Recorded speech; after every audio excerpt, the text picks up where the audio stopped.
Vamos finalizar nosso curso. Eu quero começar a última lição com uma pergunta. Você já fez uma oração do tipo vale tudo? Talvez você tenha um filho que tenha se desviado da fé. Ou talvez um que esteja perdido no mundo de materialismo ou vício. Então você ora. Você ora a oração de qualquer coisa. Começa assim. Senhor, faz o que for preciso. Olha, faça o que é preciso. A oração tem uma proposta temorosa, porque admite todas as opções divinas. Deus tudo pode para realizar o desejo que você tem. É uma expressão ansiosa, cheia de dor, cheia de confiança absoluta. Nós estamos prontos, queremos que Deus faça o que for preciso, o que for necessário para trazer nosso ente querido de volta para casa, para os seus sentidos. Qualquer coisa é nosso apelo ao Senhor. Assustador, não é? Imagina dar permissão para Deus, até na própria vida, para quebrar nosso orgulho,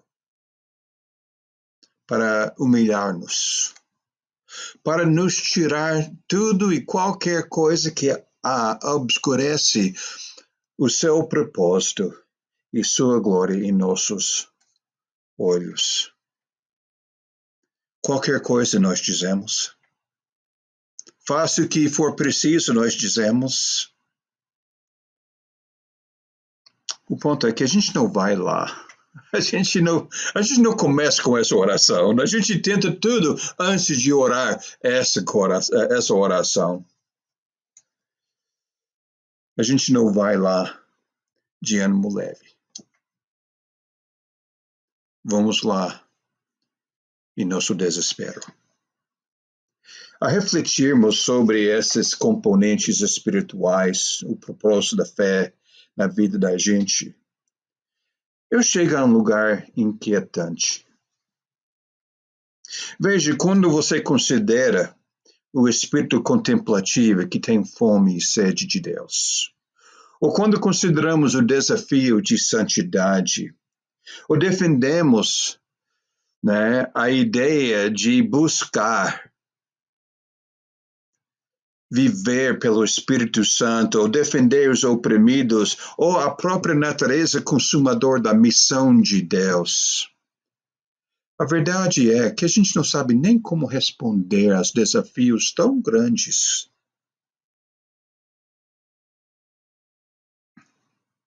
E eu, para falar a verdade, a refletir na minha própria resposta ao desafio de buscar Deus,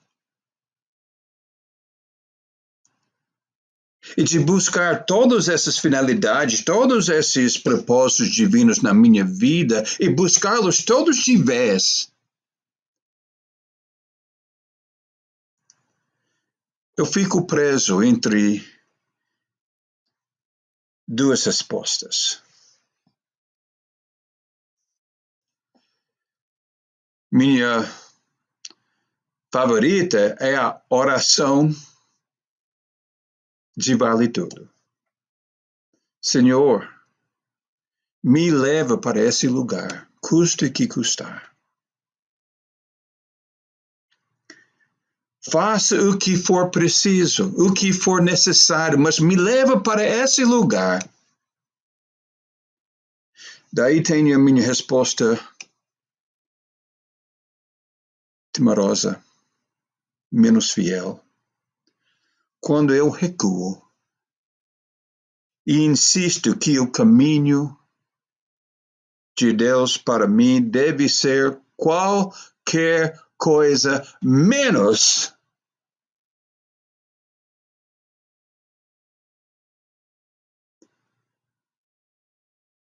esse caminho doloroso, o caminho de abnegação, o caminho de compromisso total. Talvez você esteja comigo nesse encruzilhado. Talvez, como eu, você quer, vamos lá, faça o que for preciso.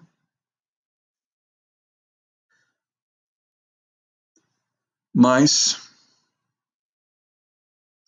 a verdade é, nós estamos sempre contando os custos. Como eu gostaria de me mergulhar na busca de Deus, de busca de todas essas coisas que me empolgam, sem levar em conta os custos. Então, nós perguntamos, o que é que devemos fazer agora? Agora nós entendemos. Agora temos uma outra medida, uma medida mais fiel para, né, até medir e avaliar nosso progresso espiritual. Antes a gente só considerava o conhecimento, só considerava o que acontecia no domingo. Só considerávamos, se eu posso dizer, o assunto, o lado religioso do desafio e da vontade de Deus. Mas agora a gente tem uma perspectiva mais abrangente. E eu entendo, e você deve entender, que cada um desses componentes, desses objetivos de fé em nossa vida, representa para nós uma experiência transformadora. A verdade é que a história está cheia de histórias daqueles homens que buscaram a conhecer a Deus, dedicaram a vida inteira, só parece um só propósito, e outros, né, que se dedicaram, né, de corpo e alma, com tudo que tinha, para a missão, ou a santidade. Eu penso de Madre Teresa. Ela foi consumido, dedicou-se corpo e alma para atender os necessitados na Índia. E o interessante é que ela não se sentia vitimizada.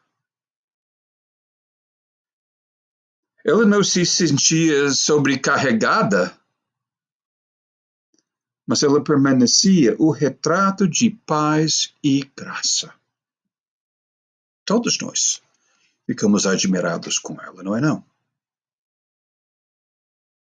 Daí, imagina a graça que estamos reivindicando, a nos comprometer a ser guiados pelo Espírito Santo.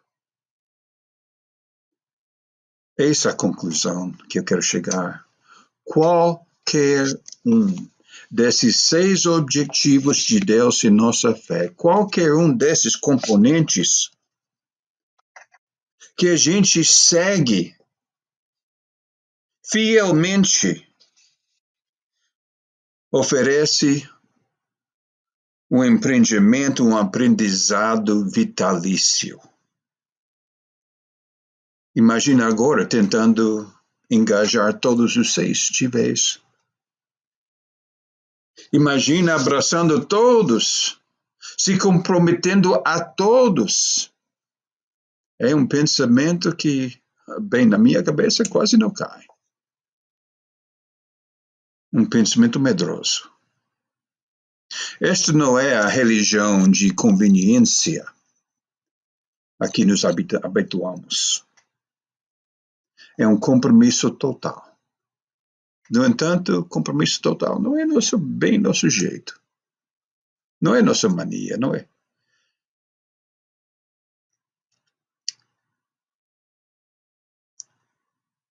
estamos sempre levando em conta os riscos, sempre contando os custos, calculando o impacto. Então, enquanto digerimos as implicações dos componentes de fé, eu fiquei me questionando qual é a melhor maneira de proceder. Quais dicas eu posso oferecer para vocês que talvez estejam, no certo sentido, pela primeira vez enfrentando este desafio, entendendo a medida do desafio que Deus tem colocado em nossa frente?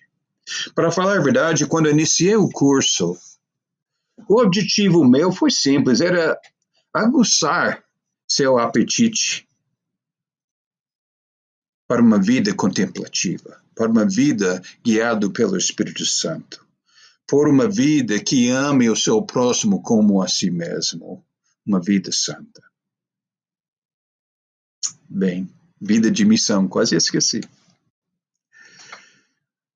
Eu estava pensando que talvez eu poderia ajudá-los a ver onde na sua vida espiritual você precisa tampar alguns buracos. Okay? Ou seja, essas áreas que nós não temos atendido. Nem sabíamos atender elas. Que nós temos essas deficiências na nossa vida espiritual, que está nos prejudicando, evitando que a nossa balde espiritual se encha. Eu pensei que talvez eu pudesse ajudar você a retomar um processo de crescimento e fazê-lo com um modelo de crescimento mais saudável. Mas daí eu refleti e eu pensei, é bem provável você, como eu, quase perdido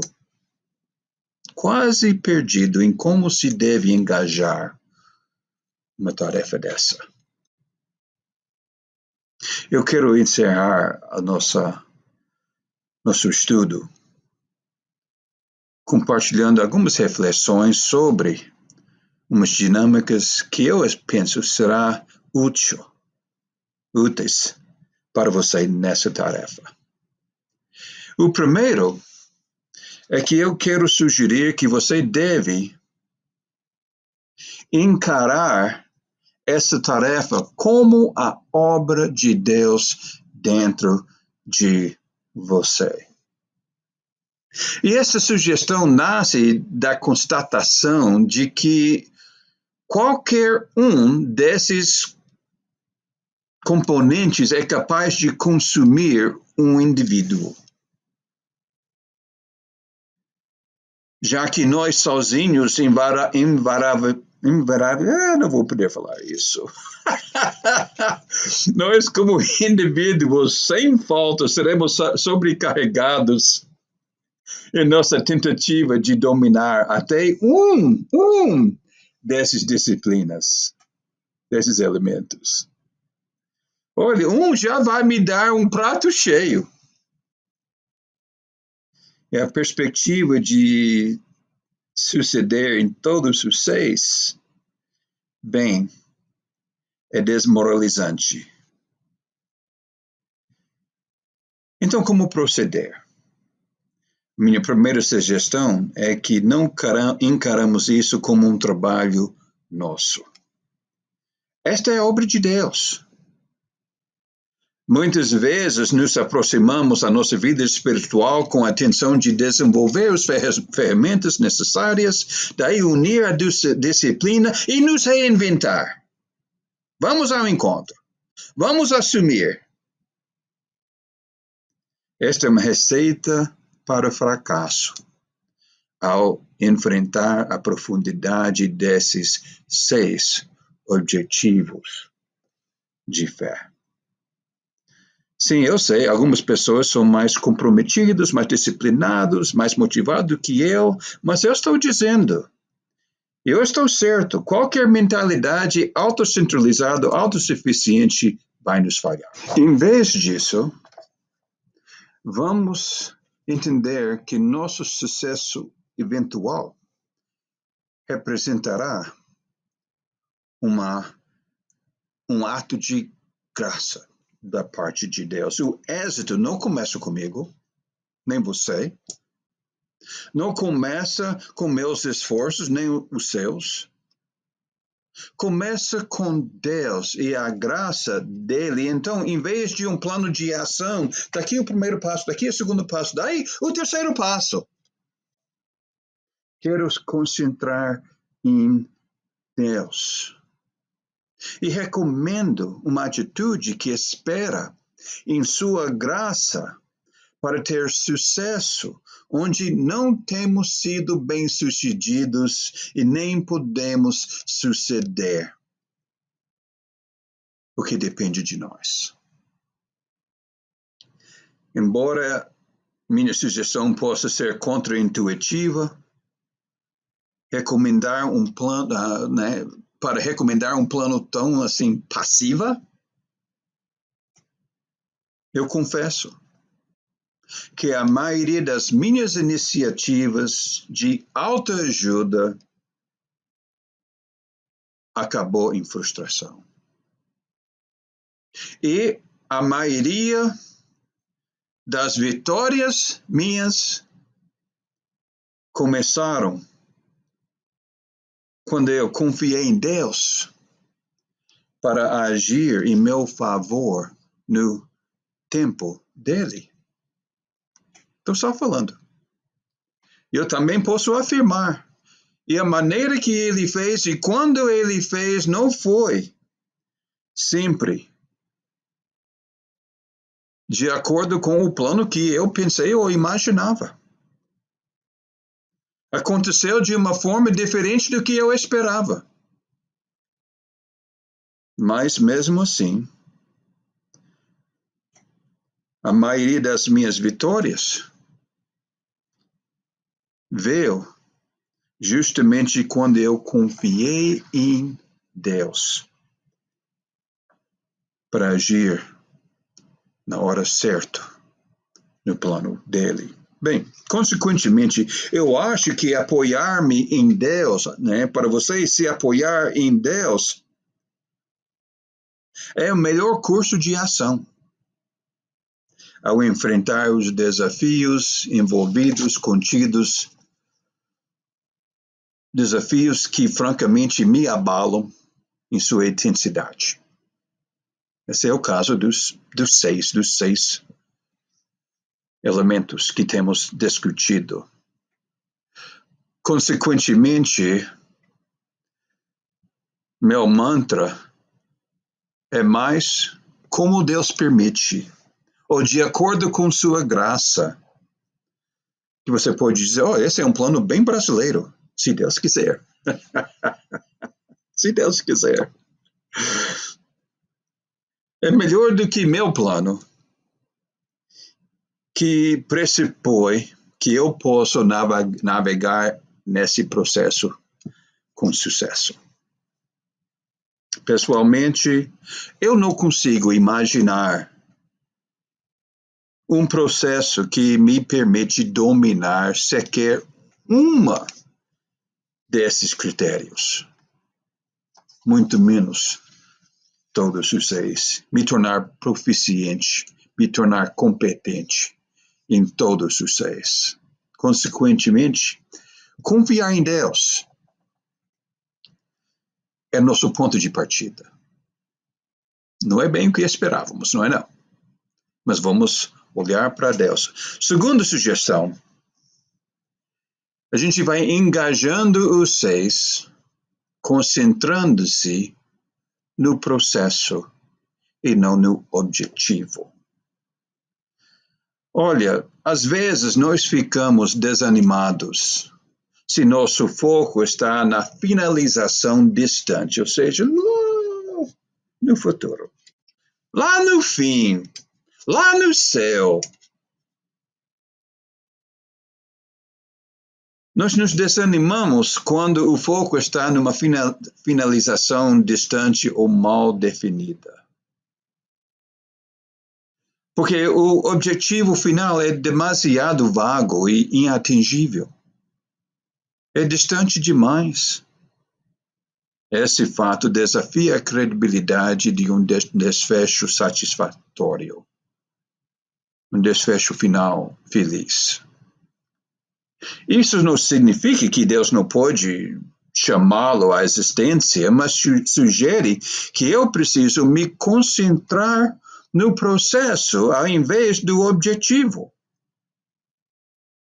A questão é, você tem que confiar no processo e deixar que o tempo e a graça tenham o seu efeito, de formas que você menos esperava.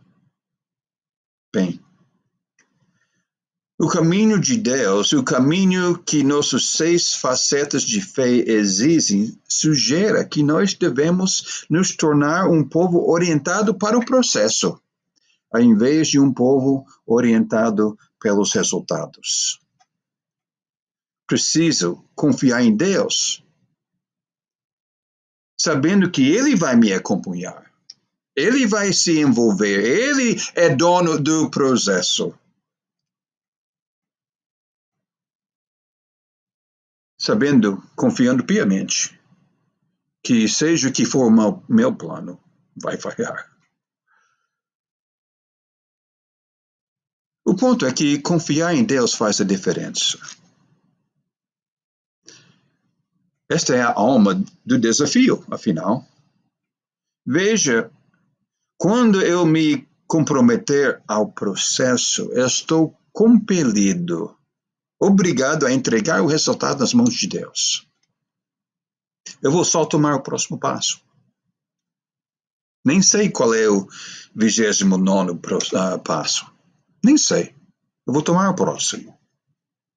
Nós gostamos de pensar que podemos direcionar nossos próprios caminhos, mas essa é uma receita de frustração e derrota. Ao ver Deus como a fonte do nosso sucesso, estamos começando, pelo menos, no lugar e com o foco certo. Começando com Deus. Para falar a verdade, você pode pensar talvez de algumas pessoas que você admira, que têm características, né, espirituais bem desenvolvidas. Talvez você admire elas em função da sua maturidade, sua espiritualidade, a graciosidade deles, a humildade, o contentamento deles dentro da sua vida, com o que tem. O ponto é que essas pessoas que são detentores dessas virtudes seriam as primeiras pessoas para dizerem que eu nem sei como eu cheguei a esse ponto. Como eu cheguei a possuir esse tal contentamento, ou humildade, ou graciosidade. Eles não estão sendo falsamente, né, humildes. Eles estão confessando a verdade. Realmente não sabem.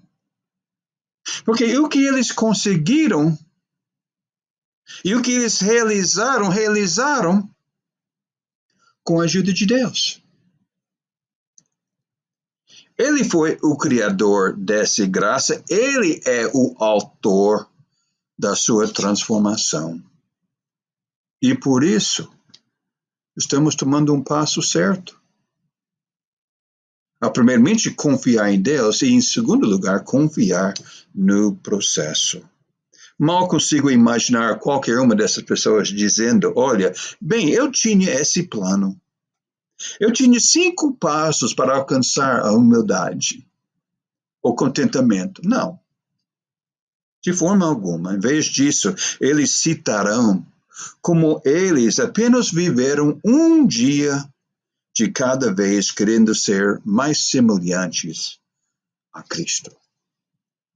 E acordaram um dia e possuíram um contentamento, possuíram uma graça, possuíram uma espiritualidade e nem sabem como chegaram até lá. Bem, segunda estratégia é concentrar-se no processo. O terceiro é que nós devemos ter um horizonte de um dia nesse desafio. Em outras palavras, à medida que entramos nesse processo, o desafio é redefinido em uma vida vivendo esses 6 propósitos de Deus em nossa vida, um dia só, um dia de cada vez. Embora nenhuma de nós possa envolver nossas mentes em torno da tarefa que Deus ordenou para nós, ou seja, estão aqui os 6 objetivos de fé. São esses todos os temas, todas as disciplinas necessárias, a gente nem dá conta disso. Mas eu posso dar conta de hoje, e só hoje. Hoje eu consigo. Qualquer horizonte maior do que hoje semeia as sementes da dúvida e desânimo. Quando eu começo a pensar na semana que vem, o mês que vem, o ano que vem, e o que eu vou alcançar, como eu vou chegar lá. E a verdade é que Jesus promoveu essa abordagem um dia de cada vez. Ele disse, portanto, não se preocupe com amanhã, pois o amanhã se preocupará consigo mesmo. Cada dia tem bastante problemas próprios.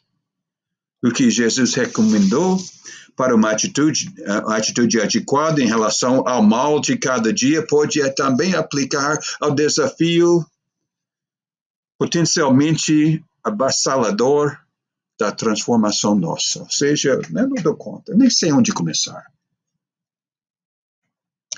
Comece com hoje. Um dia só.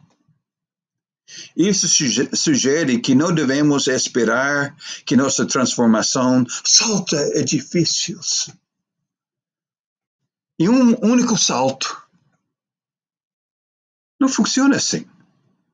Isso pode ser ótimo para o super-homem, mas não para a maioria de nós que reconhecemos que nossas vidas são uma mistura de, francamente, realizações e contratempos, de virtudes e falhas. Então, meu cenário mais provável será 2 passos para frente e 1 passo para trás. Essa é a realidade minha. Que eu sou capaz, bem capaz, comprovadamente capaz de tomar 2 passos para frente e em seguida 1 passo para trás.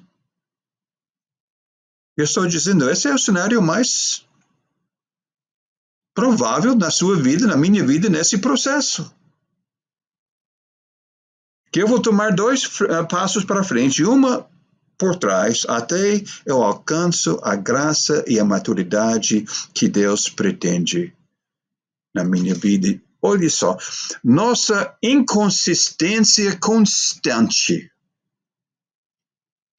Nossa inconsistência consistente acaba nos ajudando a entender a sabedoria de nos concentrarmos no dia de hoje. Por causa da nossa carne, todo dia não vai ser um golaço, né? Como no futebol. Haverá dias de vitória, tudo bem. Haverá dias de destaque, tudo bem. Mas vai ter outros dias, mais dias de empate, e ainda vai ter dias de derrota. Devemos entender que é o esforço total e não os dias de destaque que determinam nosso sucesso e nossa transformação. Como a maná do Êxodo, Deus nos dá a graça que precisamos um dia de cada vez. Não podemos guardar aquela maná para o dia seguinte. Em vez disso, Deus quer que nós reconheçamos que Ele é nosso provador todos os dias. Então, nosso horizonte é um dia. Então, né, é verdade para você, é a verdade para mim. Né? Deus quer que reconheçamos como nosso provedor todos os dias.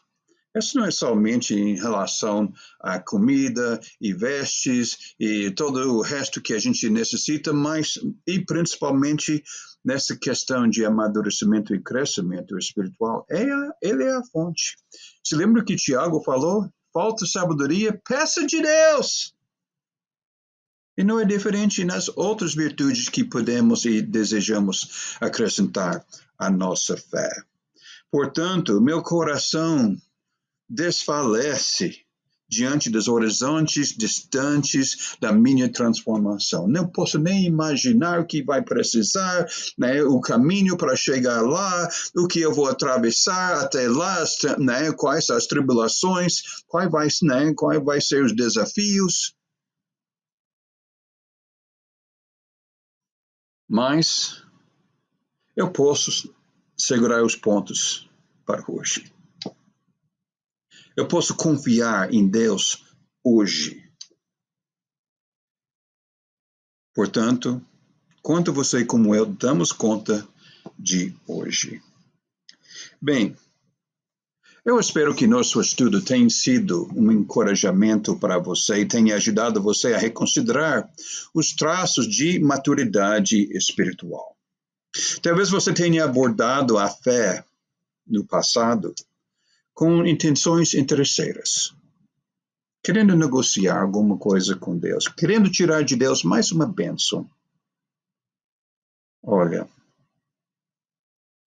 eu entendo, mas é bem capaz que tal perspectiva deixou a sua fé carente e sem substância. Outras pessoas talvez tenham engajado a fé através de uma prisma, né, institucional. E no processo descobriu que tal perspectiva deixou você vazio, uma pessoa crítica dos outros, da fé dos outros e ainda com uma fé rasa. Ou talvez você tenha reduzido a fé a uma série de fórmulas e ritos religiosos, apenas para descobrir que esses rituais, que essas fórmulas não têm o poder para transformar a sua vida. Talvez o nosso estudo dos 6 objetivos da fé tenha revelado outra falha, outra distorção da fé. E, consequentemente, você pode estar aqui comigo terminando o curso, já percebendo um chamado à ação. Eu tenho que fazer alguma coisa. Eu não posso continuar desse jeito. Eu preciso aprofundar a minha fé, eu preciso desenvolver esses outros elementos da fé para que o propósito de Deus seja plenamente realizado na minha vida. Olha, eu acho que todos nós chegamos ao fim do curso entendendo que a fé exige uma devoção maior que talvez até esse momento em nossas vidas nós não temos prestado a Deus. Pelo menos não até agora. Talvez ao encerramento do nosso estudo existe ou haja um lugar para a tristeza divina. Estamos arrependidos. Estamos desejando uma transformação, uma renovação espiritual e da nossa paixão espiritual. Então, a minha pergunta, caso que você esteja sentindo alguma coisa assim, é que tenha cuidado com o seu próximo passo. Eu digo isso porque muitas vezes a gente fica convicto, a gente fica, né, com essa tristeza piedosa dentro de nós, arrependido de não ter percebido essas coisas antes, de não ter agido e respondido antes a esses desafios. Mas o ponto que eu quero destacar nessa altura é que por quanto tempo você pode realmente se arrepender e deixar de agir? Pense nisso. Por quanto tempo você pode estar genuinamente arrependido antes da sua inação?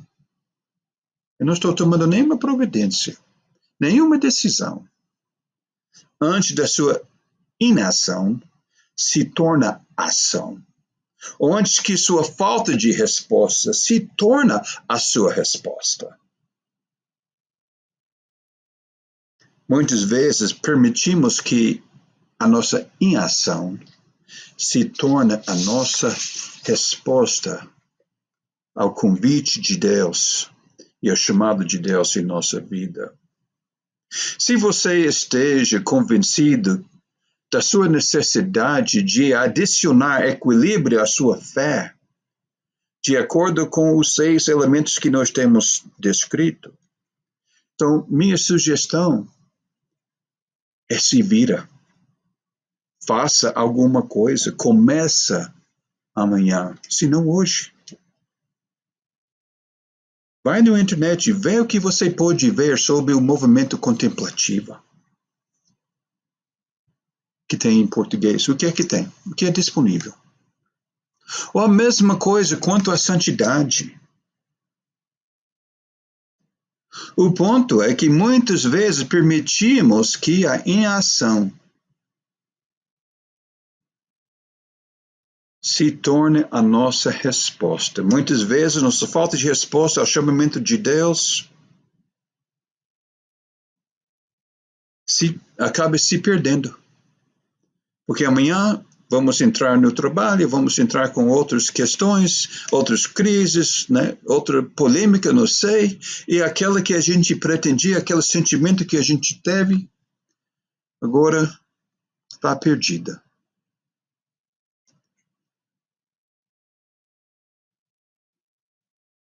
Decidimos o que nós vamos fazer por não decidindo nada.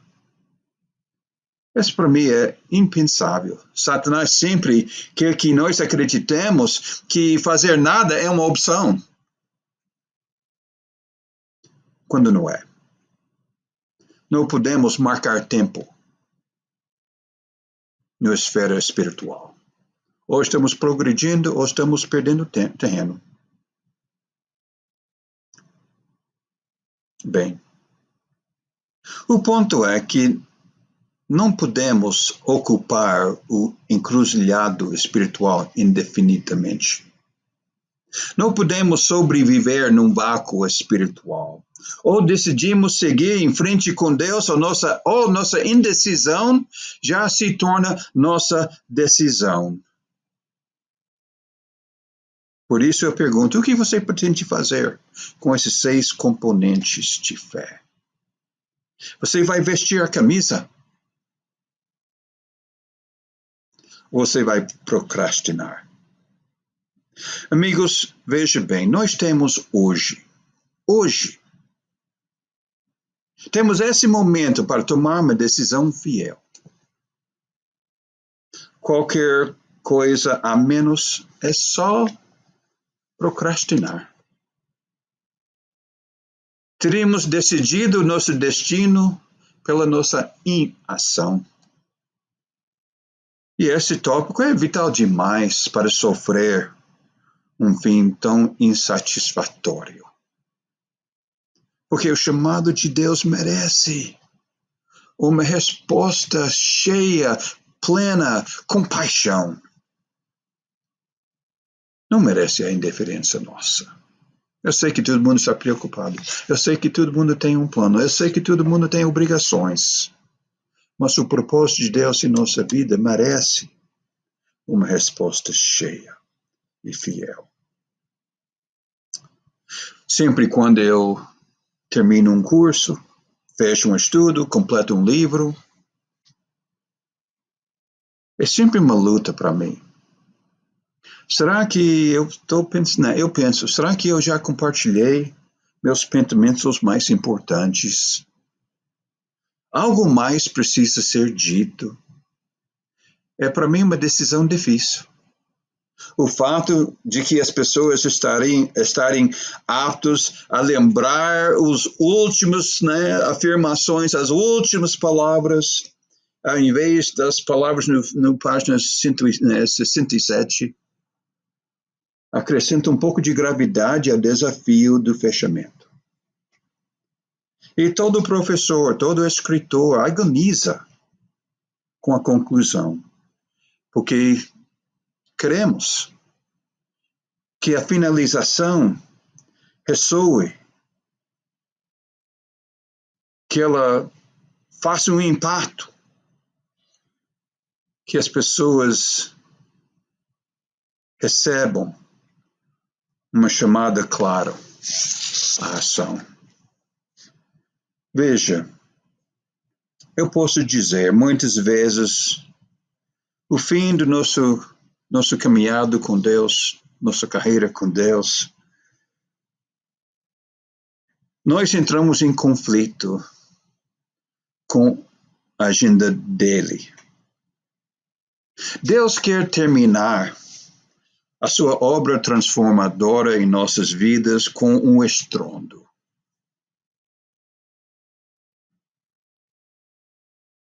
Enquanto nosso desejo é concluir a nossa carreira com Deus com um gemido.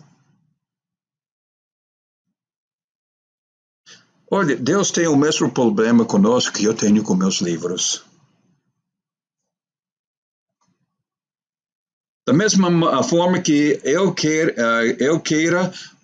que a minha conclusão ressoe e seja impactante, Deus quer que o mesmo no final da sua vida e da minha vida.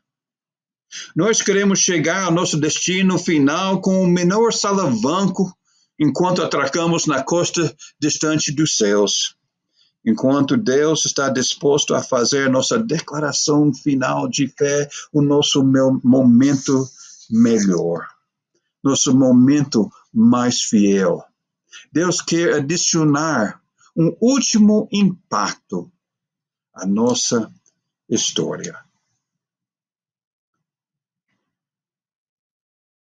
Talvez essa perspectiva ajude a gente a entender por que Deus, ao longo da nossa vida, promove crises de fé e pode até chutar a mesa da nossa fé e da nossa compreensão e percepção da sua vontade, nos dando uma chance de dar uma volta para cima, para acrescentar ainda mais impacto em nossa história. Assim, novas descobertas e crescimento não são reservados para o início da nossa fé cristã, mas são promovidas e desejadas até dos santos mais experientes, já que nossa convivência com Deus, esses anos todos, vivendo dentro da graça de Deus, nos qualifica para receber o que a gente não podia receber em nossa juventude. Assim, eu espero que os pensamentos que temos compartilhado aqui juntos, que abram seus olhos para oportunidades novas, que das oportunidades que ainda sobram para você, para glorificar a Deus e viver a grande aventura dele até o fim. Nada que fazemos por Deus é fácil. E ainda hoje, depois de tudo que temos passado, Deus está pedindo mais, Deus está pedindo tudo. Porque Ele exige nada menos do que um compromisso total. Será que uma fé heróica começa com algo tão mundano como a decisão de crescer na estrutura de Cristo todos os dias? Eu diria que sim. Então tenha comigo a coragem para fazer aquela oração de tudo vale. Senhor, custe que custar, me leva para esse lugar, para a sua plenitude.